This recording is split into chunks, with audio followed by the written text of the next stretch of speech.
इन्होंने काम किया, काफ़ी लोगों ने जाना इनको, और उसके बाद इन्होंने एक अपना पीएमएस स्टार्ट किया जो काफ़ी जिसने आउट परफॉर्म किया। एक काम करते हैं, एक बार जरा मास्टर्स का परफॉर्मेंस लेकर आते हैं, उसको कंपेयर करते हैं निफ्टी के मुकाबले, जो इनका कॉपी कैन पोर्टफोलियो काफ़ी फेमस है। देखिए ये एक महीने का रिटर्न निफ्टी से ज़्यादा है, 6 महीने का रिटर्न निफ्टी थोड़ा सा कम है, और लेकिन अगर आप 3 ईयर का रिटर्न देखें और शुरुआत से रिटर्न देखें तो निफ्टी को कंफर्टेबली बीट कर रहे हैं।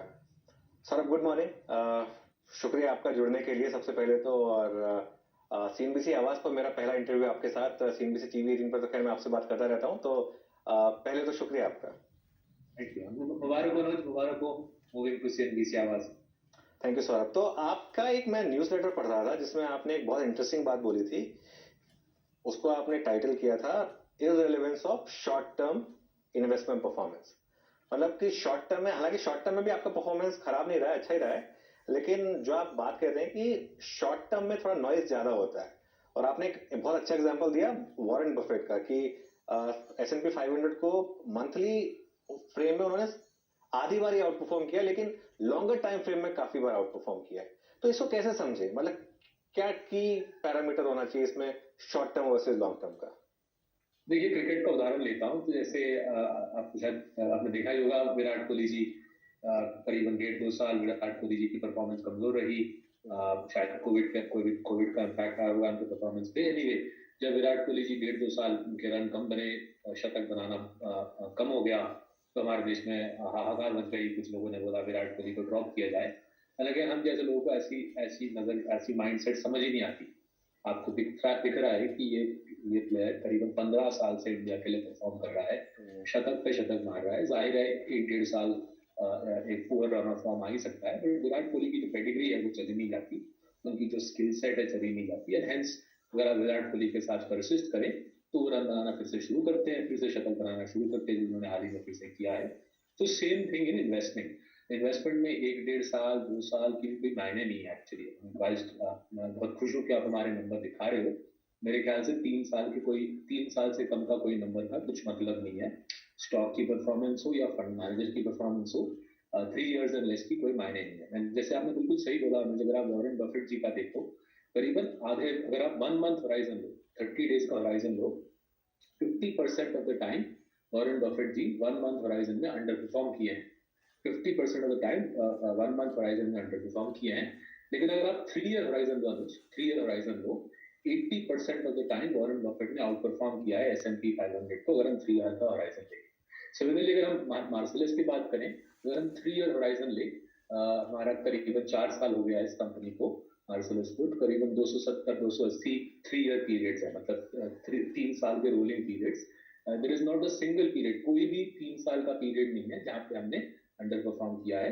एंड ये हमारा क्रेडिट नहीं है, ये जो अंडरलाइन कंपनीज है हमारे पोर्टफोलियो में वो उनका क्रेडिट है। बिकॉज अगर आप 3 साल दोगे तो HDFC bank, Asian paints, Pidilite, Divi's lab, जिस प्रकार के स्टॉक सीसीपी के अंदर बैठे हैं, वो शानदार प्रदर्शन दिखाते हैं। इसलिए 1 महीने का या 1 साल का भी कोई मायने नहीं है, क्रिकेट में हो या वॉरेन बफेट जी की परफॉर्मेंस हो या हमारे छोटी सी कंपनी के परफॉर्मेंस हो। आपने अपने पोर्टफोलियो की बात की, मैं मार्केट गुरु सीरीज में फोकस कर रहा हूं कि लोगों को थोड़ा सा एक सिखाया जाए सौरभ, क्योंकि हमारा रिटेल एक व्यूअर बेस होता है, कि आप कैसे स्टॉक्स को आपको चुनना चाहिए और कैसे उनमें रहना चाहिए, instead of giving them tips कि ये ले लीजिए, ये बेच दीजिए, क्योंकि वो तो रोज ही होता है। तो उसके ऊपर चर्चा हो रही है, लेकिन उससे पहले, क्योंकि आपने बात की 3 साल की, तो यहां से 3 साल आगे के 3 साल, हालांकि आप टॉप डाउन मार्केट पे कॉल नहीं लेते हैं, लेकिन फिर भी मैं आपसे पूछना चाहता हूं कि अगले 3 साल का क्या व्यू है आपका? इंडियन मार्केट जो इस समय आउट परफॉर्म कर रहा है, लेकिन ग्लोबल हेडविंड्स काफी स्ट्रांग है, तो क्या व्यू लेकर चलना चाहिए इन्वेस्टर को इस समय? देखिए, हम जैसे निवेशक हम काफी उत्तेजित हो जाते हैं जब स्ट्रेस का माहौल बनता है। तो स्ट्रेस के माहौल में, दिक्कत के माहौल में, जो बाहुबली कंपनी होती है, जो सुदृढ़ फ्रेंचाइज होता है, उस दिक्कत के माहौल में ज्यादा फायदा उठा पाता है माहौल का। तो अगर हम उदाहरण लेता हूं मैं, लीमन ब्रदर्स, राइट, 2008-9 का क्राइसिस, अगर उसके बाद तुरंत देखें 2008-9 के क्राइसिस के बाद, आप देखोगे पीडिलाइट, एशियन पेंट्स, टाइटन, इन सारे कंपनीज ने अपने इन्वेस्टमेंट बढ़ाए, नए फैक्ट्रीज लगाए। In the case of HDFC bank अपना ब्रांच रोल आउट को एक्सेलरेट किया। और जाहिर है जब लीमन ब्रदर्स के बाद इकोनॉमी धीरे धीरे रिकवर होने लगी, 2010-11 की बात कर रहा हूँ, सबसे ज्यादा फायदा Pidilite, Asian paints, HDFC bank जैसे कंपनीज को हुआ। फिर से अगर हम डीमोनेटाइजेशन की बात करें, डीमोनेटाइजेशन ऑब्वियसली 2016 में हुआ था, बट अगर हम उसके बाद अगर हम देखें 2017-18 में सबसे ज्यादा कैपेक्स, सबसे ज्यादा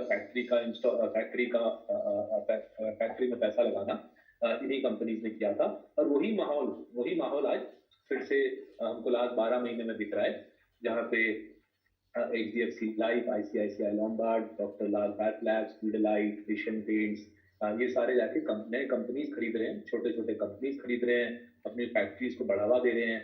और कोविड के पहले के मुकाबले कोविड के बाद इनका बिजनेस मजबूत होता जा रहा है। तो ये माहौल हमको बहुत दिलचस्प लग रहा है। लास्ट 12 महीने में जिस प्रकार के स्टॉक्स हमारे पोर्टफोलियो में, उन्होंने दबा के पैसा डाला है कंट्री की इकोनॉमी में, नए फैक्ट्रीज लगाए हैं, नए बिजनेसेस खरीदे हैं, और मेरे ख्याल से हमें इसका पूरा फायदा अगले 2-3 साल में देखने को मिलेगा। एक डिस्क्लेमर देता हूँ, ये सारे स्टॉक्स मेरे पास खुद हैं, मेरे माँ बाप के पास है, हमारे 11,000 क्लाइंट्स के पास है, तो ये सारे स्टॉक्स में मेरा एक वेस्टेड इंटरेस्ट है। वो तो खैर डिस्क्लेमर तो प्ले हम कर ही देंगे, और आप पीएमएस चला दें तो ऑब्वियसली, लेकिन आपने जो बोला कि आपका पर्सनल इन्वेस्टमेंट भी है और फैमिली का इन्वेस्टमेंट भी है, तो वो एक डिस्क्लेमर जरूरी है। चलिए तो बात करते हैं बजाज फाइनेंस से सौरभ, और इसकी क्या स्ट्रेटजी है, क्योंकि पिछले 10 साल में एक चीज नोटिस की है, बजाज फाइनेंस में हर बार 25-30% का करेक्शन आता है, हर बार लगता है कि शायद स्टोरी खत्म हो गई है, लेकिन हर बार स्टॉक वापस ऑल टाइम हाई पर आ जाता है। तो इसका क्या की लेसन रहा है, इसमें क्या इन्होंने अच्छा किया है खराब टाइम में? देखिए, आपने अभी बोला अनुज कि आपकी चेष्टा है, आपका प्रयास है कि जो रिटेल इन्वेस्टर, जो रिटेल ट्रेडर ये प्रोग्राम को वॉच कर रहे हैं, वो निवेश थोड़ा सा और बेहतर करें। तो हमारी जो सीख उनके लिए है कि बजाज फाइनेंस जैसी कंपनी की एक्चुअली जो कॉम्पिटिटिव एडवांटेज, जो क्षमता है, वो टेक्नोलॉजी के आसपास आधारित है। ये जो छोटी सी चीज मेरे हाथ में है, इस चीज को डिजिटल के माध्यम को जिस प्रकार से बजाज फाइनेंस ने समझा है, किसी और एनबीएफसी उनके आस पड़ोस में भी आ नहीं पाता। और जाहिर है, जैसे आप सारे दर्शकों को मालूम होगा, डिजिटल का माध्यम आज इंडिया में बहुत महत्वपूर्ण बन चुका है। हमारे देश में दुनिया के सबसे ज्यादा स्मार्टफोन कनेक्शंस हैं, मोबाइल डेटा वर्ल्ड का सबसे लार्जेस्ट यूज इंडिया में हो रहा है। सो बजाज फाइनेंस की जो क्षमता है, मोबाइल के माध्यम से, डिजिटल के माध्यम से क्रेडिट रिस्क को असेस करना, और कोई भी डिफिकल्टी के समय के बाद बजाज फाइनेंस जबरदस्त परफॉर्मेंस लाता है, क्योंकि उसकी सबसे सुदृढ़ है। उसकी cost of funding, because of the Bajaj group का जो ब्रांड है, जो बैकिंग है, cost of funding second lowest only after HDFC. तो सस्ता पैसा मिलता है बजाज फाइनेंस को, उसकी क्षमता, क्रेडिट असेसमेंट क्षमता बहुत शक्तिशाली है। और जाहिर है, जैसे आपने बोला, कोई भी दिक्कत के बाद ये कंपनी जोर शोर से परफॉर्म करता है। तो अगर मैं उदाहरण लूँ, कोविड के पहले 3 महीने, जनवरी, फरवरी, मार्च 2020, मुझे अभी भी याद है, स्टॉक 65% गिरा, और लेट अप्रैल 2020 मार्सलस ने बजाज फाइनेंस की पोजीशन ट्रिपल कर दिया। हमने ट्रिपल इस भरोसे किया क्योंकि हमको पता है कि बजाज फाइनेंस की, जो हमारे रिसर्च टीम को पता है कि बजाज फाइनेंस की डिजिटल कैपेबिलिटीज, उसकी क्रेडिट असेसमेंट कैपेबिलिटीज एनबीएफसी में सबसे स्ट्रांग है। इसलिए कोविड के जब बिल्कुल पीक पैनिक चल रहा था, मार्सलस ने बजाज फाइनेंस का पोजीशन ट्रिपल किया। बजाज फाइनेंस का स्टॉक अगले 2 साल में ट्रिपल हो गया। अगर हम पोजीशन ट्रिपल नहीं करते फिर भी फायदा होता, लेकिन मायूसी के टाइम जो मार्केट स्टॉक को ठोक रहा है, उसको ट्रिपल करने का हमको फायदा ज्यादा मिला, क्योंकि बजाज के रैली से हमको ज्यादा फायदा मिला। वही सेम माहौल आज मेरे ख्याल से डिवीज लैब और डॉक्टर लाल पैथलैब्स दोनों स्टॉक ने लास्ट 3-4 महीने में पोजीशन बढ़ाया है। ब्रोकरेज के रिसर्च के मुताबिक रिटेल इन्वेस्टर कुछ और कर रहा है, मार्सलस इन स्टॉक्स में पोजीशन और मजबूत बना रहा है। बढ़िया। देखिए, अगर आपने इन्वेस्टमेंट ट्रिपल अप किया और स्टॉक ट्रिपल हो गया, तो मतलब जो आपको डेल्टा मिला वो 9x का हो गया। और ये एक बहुत ही इंपॉर्टेंट चीज सौरभ ने बताई कि अगर आपको किसी कंपनी पर भरोसा है और अगर किसी एक्स्ट्रा बाहर के फैक्टर्स की वजह से उसमें डिक्लाइन आ रही है, तो उसमें उस समय आपको टॉप अप करना जरूरी है।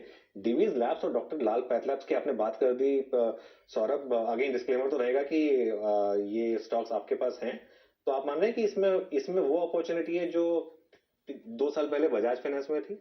क्योंकि इन्होंने बहुत अच्छा किया। डिवीज लैब्स तो बहुत बड़ा आउट परफॉर्मर रहा है, लेकिन पिछले 6 महीने 1 साल में थोड़ी सी स्टोरी डगमगाई है। डिवीज लैब का फिर से उदाहरण लेते हैं तो डिवीज लैब ने ऑब्वियसली कोविड का भरपूर फायदा उठाया। फाइजर के लिए मॉल्नुपिराविर नाम की दवाई बनाई, जिससे फाइजर ने दुनिया भर में वो दवाई को बांटा। जाहिर है कोविड जैसे जैसे कम हो रहा है, खत्म हो रहा है, मॉल्नुपिराविर बनना खत्म हो रहा है। मार्केट क्या कर रहा है? मार्केट बोल रहा है डिवीज लैब का अर्निंग्स ग्रोथ, उसकी प्रॉफिट की बढ़ोतरी कम हो जाएगी। हमारा रिसर्च टीम बोल रहा है पाइपलाइन भरा हुआ है डिवीज लैब का। डिवीज लैब के पास भर भर के अपॉर्चुनिटीज हैं खूब बढ़िया कमाने का, इसलिए हम पोजीशन बढ़ाने की कोशिश में है।